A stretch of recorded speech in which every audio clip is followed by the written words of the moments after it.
बहू प्रिया को आदत थी हर काम में शॉर्टकट ढूंढने की, क्योंकि उसे हर काम में आलस आता था। अरे यार, दूध गर्म कर दो ना। अरे पेट में जाके तो दूध ठंडा ही हो जाना है ना, तो ठंडा ही पी लो ना। अरे तुम मेरा सर गर्म मत करो यार। अच्छा है, सर गर्म हो जाए तो सर पे दूध रख लेना, वो भी गर्म हो जाएगा। एक बात बताओ, तुम इतनी आलसी क्यों हो? अरे बोलो ना, इतनी आलसी क्यों हो? प्रिया, जवाब दो। जवाब देने में आलस आ रहा है। पति वहां से उठ के बड़बड़ाते हुए खुद दूध गर्म करने चला जाता है और प्रिया अपनी आंखें बंद करके सोफे पर लेट जाती है।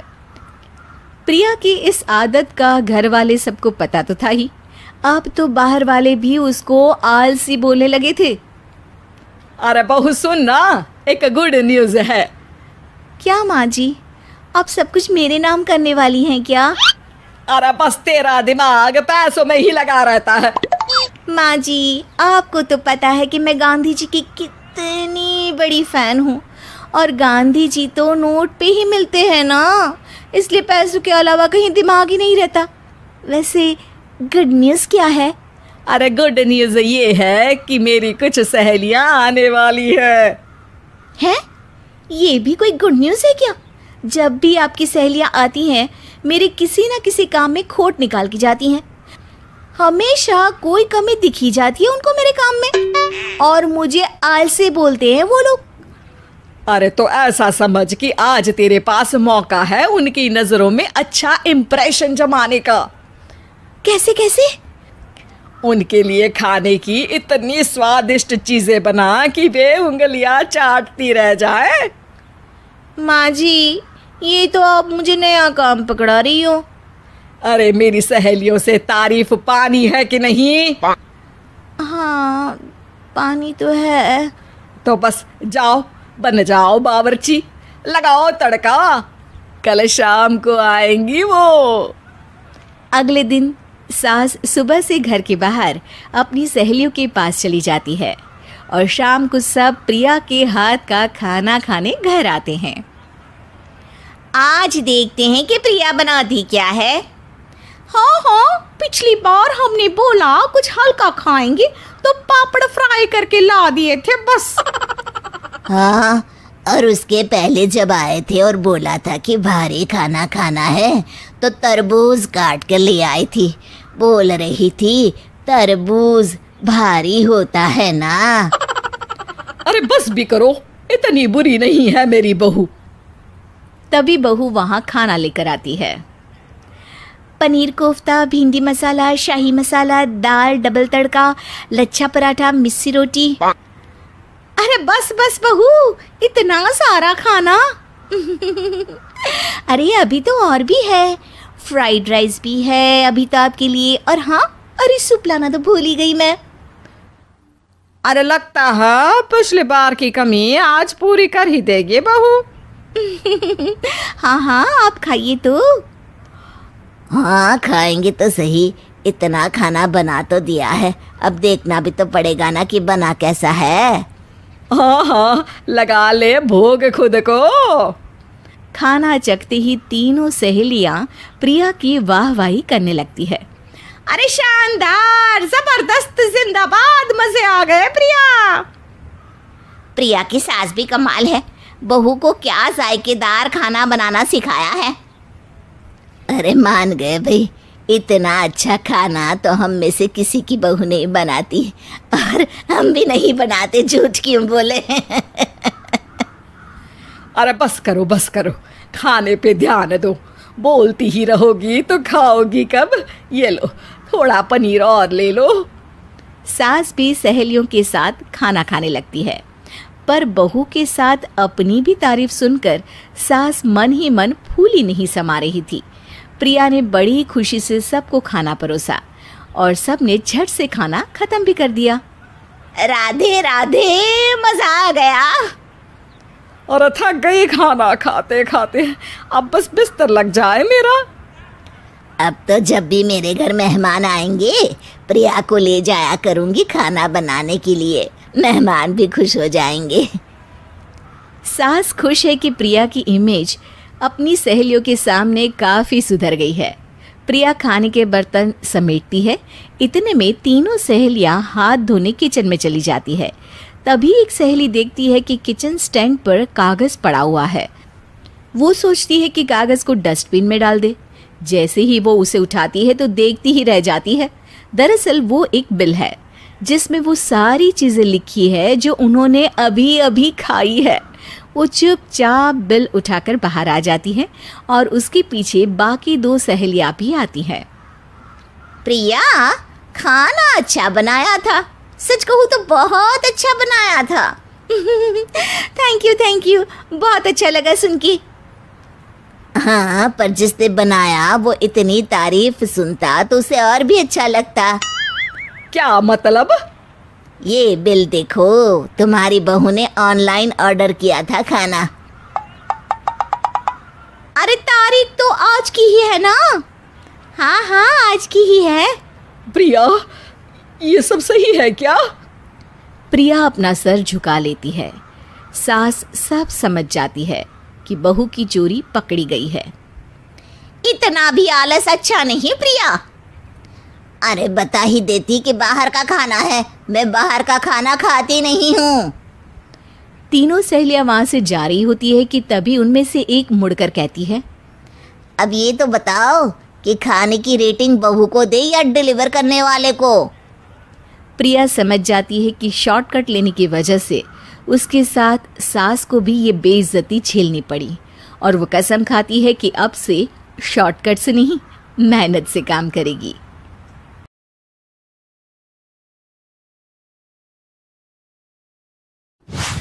रमा अपने बेटे चंदन के साथ चतरपुर गांव में रहती थी। चंदन एक खूबसूरत नौजवान था। गांव की सारी लड़कियां उसे बहुत पसंद करती थी। एक दिन चंदन पर शिवानी की नजर पड़ी और उसे चंदन से पहली नजर में ही प्यार हो गया। चंदन को भी शिवानी बहुत पसंद आई। कुछ ही दिनों में उनकी शादी हो गई। शिवानी की एक सच्चाई ये भी थी कि वो एक इच्छाधारी नागिन थी। रमा को चंदन की ये बात पसंद नहीं आई कि उसने अपनी मर्जी से शादी की, इसलिए रमा शिवानी को पसंद नहीं करती थी। बहू, मैं सत्संग में जा रही हूँ, तो घर का सारा काम संभाल लेगी ना? जी सासू माँ, आप चिंता मत कीजिए, आप आराम से सत्संग में जाइए, मैं घर का सारा काम कर लूंगी। तो ठीक है, सारे काम निपटा लेना, बर्तन धो देना, कपड़े भी पड़े हैं वो भी सुखा देना और घर में फिनाइल वाले पोछे से सफाई भी कर देना। और ये देख, ये बाजार से सामान की लिस्ट लिखी है, उसे भी ले आना। हाय, शिवानी मन ही मन बोलती है, इतना सारा काम, बाप रे, बहुओं को क्या ये सारे काम करने पड़ते हैं। रमा सत्संग के लिए चली जाती है। शिवानी झाड़ू लेकर आती है और फिर सोचने लगती है, अब जब बहू बनी हूं तो इंसानों की तरह ही मुझे सारी जिम्मेदारियां निभानी चाहिए। पहले मार्केट जाकर सामान ले आती हूँ, फिर घर का काम कर लूंगी। शिवानी इच्छाधारी नागिन होने के बावजूद भी अपनी शक्तियों का इस्तेमाल ना करते हुए घर का सारा काम खुद ही करने में लग जाती है। थोड़ी देर बाद उसे बहुत थकान महसूस होती है। उफ़ो, एक बहू को इतना सारा काम करना पड़ता है, इसका पता होता तो कभी शादी ही नहीं करती, बाप रे। घर के काम करते करते उसकी कब आंख लग जाती है उसे पता ही नहीं चलता। शाम को जब उसकी सास के आने का वक्त हो जाता है, दरवाजे की घंटी बजती है और शिवानी की नींद टूट जाती है। ओह, मम्मी जी तो आ भी गई और अभी तो आधा काम पड़ा हुआ है। मैं सासू माँ को क्या मुंह दिखाऊंगी? ओफो, क्या करूं? एक काम करती हूँ, अपनी शक्तियों का इस्तेमाल कर ही लेती हूँ। शिवानी घर का सारा काम अपनी जादुई शक्तियों से खत्म कर लेती है और फिर दरवाजा खोलती है। अरे बहू, तुझे इतना वक्त क्यों लगा दरवाजा खोलने में? माफ कीजिएगा सासू माँ, मैं सो गई थी।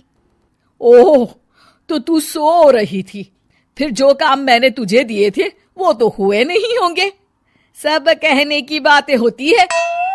रमा घर में आती है और देखती है कि सारे काम हो चुके हैं। वो एकदम चौंक जाती है। अरे, इसने तो सारे काम कर दिए, वो भी इतने अच्छे से। ये इंसान के भेस में कोई चुड़ैल तो नहीं है? अब क्या हुआ सासू माँ, आप क्या सोचने लग गई? कुछ नहीं। चलिए खाना खा लेते हैं। अगले दिन शिवानी रसोई में काम कर रही होती है, तभी वहां उसकी सास आ जाती है। बहू, आज ना मेरी कुछ सहेलियां आने वाली है, तुम कुछ अच्छा सा बना देना उनके लिए खाने में। अब जी मम्मी जी। रमा के जाने के बाद शिवानी अपनी जादुई शक्ति से सारा काम कर देती है। शाम को रमा की सारी सहेलियां आती हैं। अरे रमा, अपनी बहू से तो मिलवा। रमा शिवानी को बुलाती है। शिवानी बहुत ही सुंदर थी। रमा की सारी सहेलियां उसे देखकर चौंक जाती हैं। अरे रमा, तेरी बहू तो बहुत ही सुंदर है। अपने बेटे के लिए चुनकर बहू ढूंढी है तूने। ये लीजिए, आप ये कचौड़ी खाइए। रमा की सभी सहेलियां खाना खाती हैं और उन्हें खाना बहुत पसंद आता है। अरे वाह भाई वाह, रमा मान गए तुम्हारी बहू को, कितना अच्छा खाना बना लेती है। उस दिन पूनम की रात होती है और शिवानी घर के कामों में इतनी उलझी रहती है कि उसे याद ही नहीं रहता कि हर पूनम की रात को वो अपने असली रूप में आ जाएगी। वो रसोई में काम कर रही होती है, तभी उसका असली रूप सामने आने लगता है। शिवानी ये देखकर घबरा जाती है। हे भगवान, मैं तो भूल ही गई थी कि आज पूनम की रात है। बाहर तो सासू माँ और उनकी सहेलियां आई हुई हैं। अब मैं क्या करूं? क्या शिवानी का राज सबके सामने खुल जाएगा? जानने के लिए देखिए इच्छाधारी बहू पार्ट 2। ईमानदार मिठाई वाला। एक गांव में महेश नाम का एक हलवाई रहता था। उसकी दुकान दूर दूर तक मशहूर थी।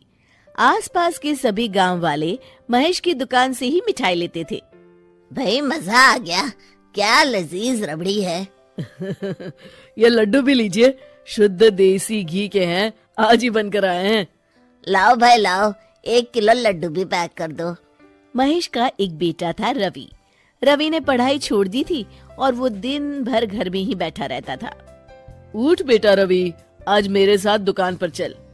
मैं वहाँ क्या करूँगा पापा? अरे दुकानदारी सीख बेटा, आगे चलकर ये सब तुझे ही तो संभालना है। मुझे ये सब कुछ नहीं संभालना।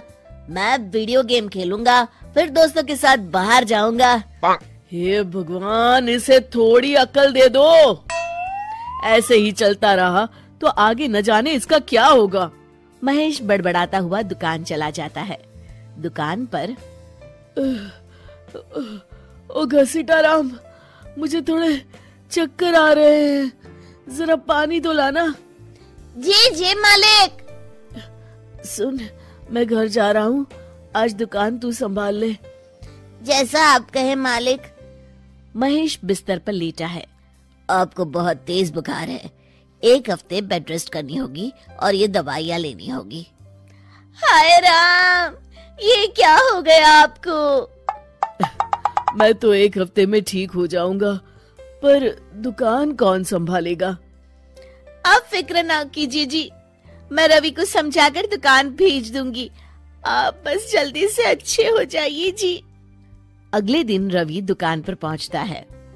आइए आइए मालिक, मैं आप ही का इंतजार कर रहा था। क्यों? ये मेरी दुकान है, मैं जब जी चाहे आऊँ। तुम लोग सुबह से आकर काम पर लग जाया करो, समझे? जी जी जी मालिक, दरअसल लड्डू बनाने हैं तो घी लेने जाना है, 5,000 रुपए दे दीजिए। 5,000? तुम्हारा दिमाग तो ठीक है? इतने महंगे लड्डू बनाएंगे तो मुनाफा क्या होगा? पर देसी घी भी तो बहुत महंगा है ना मालिक। क्या जरूरत है देसी घी की? डालडा ले आओ। पर मालिक। मुझसे बहस मत करो, जितना कहा गया है करो। और क्या क्या बन रहा है? मावे की बर्फी मालिक। मावा मावा मावा। हाँ। तभी उसकी नजर एक डब्बे पर पड़ती है। ये क्या है? ये रवा है मालिक। एक काम करो, हर 1 किलो मावा में 200 ग्राम रवा मिला दो। पर बर्फी का स्वाद बिगड़ जाएगा मालिक। जितना कहा है करो, अब जाओ यहाँ से। अगले दिन। क्या बात है रवि बाबू, आपके पापा दिखाई नहीं दे रहे? अब उनकी तबीयत खराब है। अच्छा भाई अच्छा। बस उन्हें ये बताना था कि वो आज आए नहीं तो उनकी मिठाई बड़ी बेस्वाद लग रही है। लेना है तो लो, वरना चलते बनो। अरे अरे अरे, ये कोई तरीका है ग्राहक से बात करने का? चलो भाई चलो, यहाँ से चलो। अगले दिन। भैया, कल जो मैं लड्डू ले गया था उनका स्वाद बड़ा बेकार लगा। महेश बाबू का नाम सुनकर बड़ी दूर से आया था। 200 रुपये में इससे अच्छा और क्या मिलेगा? सुबह सुबह मनहूस बातें मत करो। कुछ लेना है तो लो, वरना फूटो यहाँ से। रवि के इस व्यवहार के चलते 2-4 दिनों में ही ग्राहकों का आना कम हो जाता है।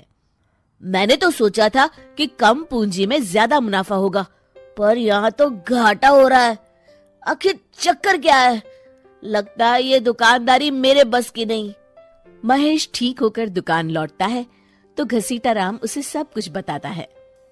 हे भगवान, इसने तो मेरी सालों की मेहनत पर पानी फेर दिया। अब क्या करेंगे मालिक? कुछ नहीं, सबसे पहले तुम पहले की तरह शुद्ध और अच्छी मिठाइयाँ बनाओ और मुझे गांव के उन सब लोगों के नाम बताओ जिनसे रवि ने बदतमीजी की। रवि, कल सुबह दुकान पर आ जाना, बहुत जरूरी काम है। मुझे नहीं आना, मैंने 1 हफ्ता दुकान संभाल ली है, अब संभालो आप। दुकान तो तूने जैसे तैसे संभाल ली, पर सीखा कुछ नहीं। कल तुझे बहुत जरूरी सीख देनी है। रवि पैर पटकता हुआ बाहर चला जाता है। अगले दिन।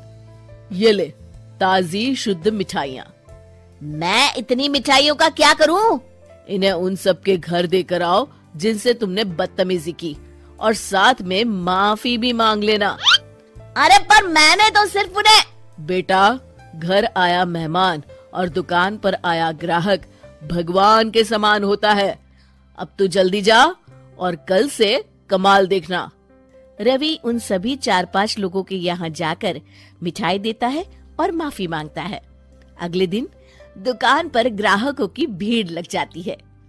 मान गए महेश बाबू, आपने तो आते ही घर तक मिठाई भिजवा दी। बस मेरे बेटे की गुस्ताखी को माफ कर देना भाई, उसमें अब तक बचपना है। हाँ हाँ, आपके लड्डू के बदले हर चीज की माफी है। भाई आज तो मेरे पड़ोसी भी आपकी उदारता देख के दंग रह गए। इतनी बड़ी दुकान के मालिक का बेटा घर तक माफी मांगने आया। भाई रिश्ते निभाना तो कहीं आपसे सीखे। बस आप लोगों की दया है। ताजी रसमलाई आई है, लेंगे आप? हाँ भाई हाँ, 200 ग्राम पैक कर दो। शिक्षा। सफलता पाने के लिए ईमानदार और विनम्र होना बहुत जरूरी है।